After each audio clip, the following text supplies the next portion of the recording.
Bien, vamos a estudiar ahora el fundamento del transformador.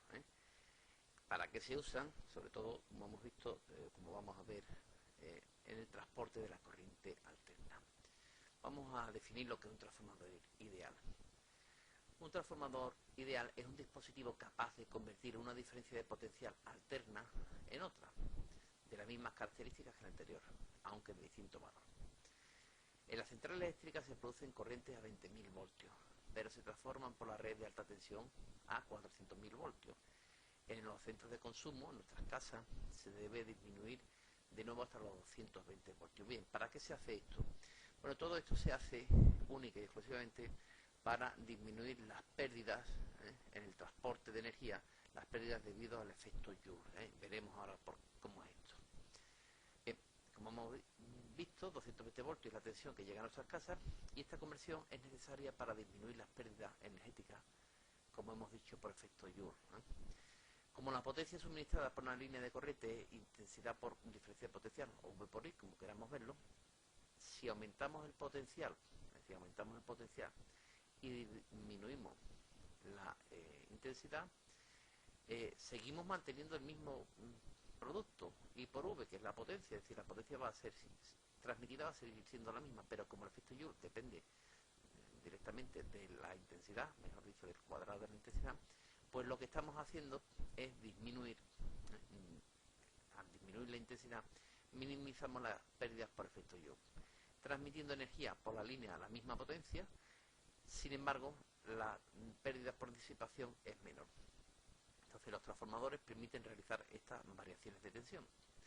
Un transformador consiste en dos bobinas, como estamos viendo aquí, dos bobinas arrolladas al mismo núcleo de hierro, ¿de acuerdo? Arrolladas al mismo núcleo de hierro y aisladas entre sí, es decir, que no están en contacto. Esta bobina no está en contacto con esta. Todo flujo que pasa a través del primario lo hace también a través del secundario, es decir, al pasar por aquí la corriente eléctrica y generar un campo magnético que además va a ser variable, puesto que mi intensidad de corriente va a ser sinusoidal, va a ser variable, pues aquí hay un campo magnético variable B que también va a ser como variable, puesto que esta corriente es alterna. Entonces, al haber aquí un campo magnético variable, va a haber un flujo en esta parte de campo magnético, es decir, se va a producir una corriente eléctrica inducida en este secundario, es decir, que aquí se está produciendo una corriente secundaria inducida debido a las variaciones de flujo magnético en esta primera parte, en el primario.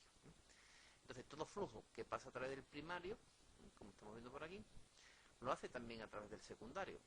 Una corriente alterna que circule por el primario, tenemos aquí una corriente alterna que está circulando por el primario, creará en el núcleo un flujo alterno. Claro, aquí crea un flujo alterno. ¿Y por qué es alterno? Porque es que la intensidad esta que está entrando es alterna, ¿vale? Entonces hay un flujo alterno que atraviesa el secundario y que inducirá aquí una FEN alterna. ¿Y cuál va a ser el valor de esa FEN? Pues lo tenemos aquí. Va a ser igual aquí a la variación del flujo magnético partido por el tiempo. Pero tenemos que tener en cuenta que aquí vamos a tener N espiras. N sub S espiras. Es decir, en este caso 1, 2, 3 y 4. En este caso N sub S sería 4 espiras que aporta la bobina secundaria, por decirlo de alguna manera. Tenemos aquí, claro, porque el flujo en 1, el flujo en 2, el flujo en 3 y 4. Habría que multiplicar, como hemos visto, por el número de espiras, N sub S. Bien, la FEN alterna que llega al primario es igual a la FEN que induce la bobina. Claro, no se puede, la energía ni se crea ni se destruye, solo se transforma. Entonces, la FEN, esta FEN menos N del primario, incremento de flujo partido incremento de T, tiene que ser igual que esta otra, ¿vale? O sea, que estas dos TEN tienen que ser iguales. Dividiendo la secundaria por la primaria, me queda que su S partido de E sub P es igual a menos y menos se me va, incremento de flujo partido incremento de T se me van ambos miembros y solo me queda N sub S partido por N sub P. De otra manera, la relación que existe entre las fuerzas electromotrices inducidas va a ser función de la relación que haya entre el número de espiras en el primario y el secundario. Lo tenemos aquí. Ecuación que relaciona la tensión en los bornes del primario, es decir, la diferencia, la tensión en los bornes del primario y secundario, ¿con quién? Con el número de espiras, dependiendo del número de espiras. Dicho de otra manera, modificando la razón de transformación en sub S y en sub P, se puede obtener en el secundario cualquier tensión que se desee para una tensión determinada del primario. Es decir, que yo jugando con estos dos valores de n sub S y n sub P, pues puedo obtener en el secundario la tensión que yo quiera. Lo único que tengo que hacer es ajustar estos valores, estos números de espiras en uno y en otro. ¿Vale? Entonces se puede obtener, como hemos dicho, en el secundario cualquier tensión que se desee para una tensión determinada del primario. Si la tensión del primario es mayor que la del secundario, ¿qué es lo que hemos hecho? Bajar la tensión. Estamos diciendo aquí, la tensión del primario mayor que la del secundario.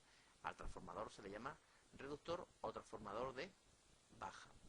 Si es lo contrario, si ocurre lo contrario, se denomina elevador o transformador de alta. Si partimos del supuesto de que el transformador no consume energía, la potencia de entrada en el primario será igual a la potencia de salida. Es decir, la FEN por la intensidad en el primario tiene que ser igual que la FEN por la intensidad en el secundario.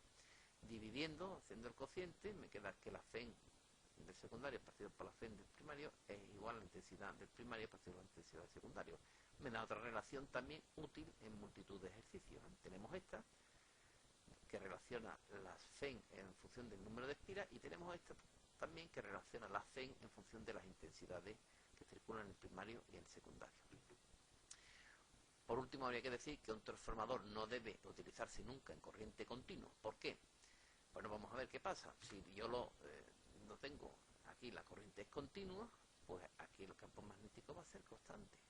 Si el campo magnético va a ser constante, no va a haber variación de flujo. Y si no va a haber variación de flujo, aquí no se produce corriente eléctrica inducida. No olvidemos que aquí se producía corriente eléctrica inducida porque había una variación del flujo, y esta variación del flujo era debido a que esta corriente que está entrando por aquí, es alterna. Al ser alterna va cambiando. Y al ir cambiando va cambiando el flujo. Y al ir cambiando el flujo por aquí, aparece una corriente inducida por aquí. Pero si esta vez es constante, aquí no hay cambio de flujo.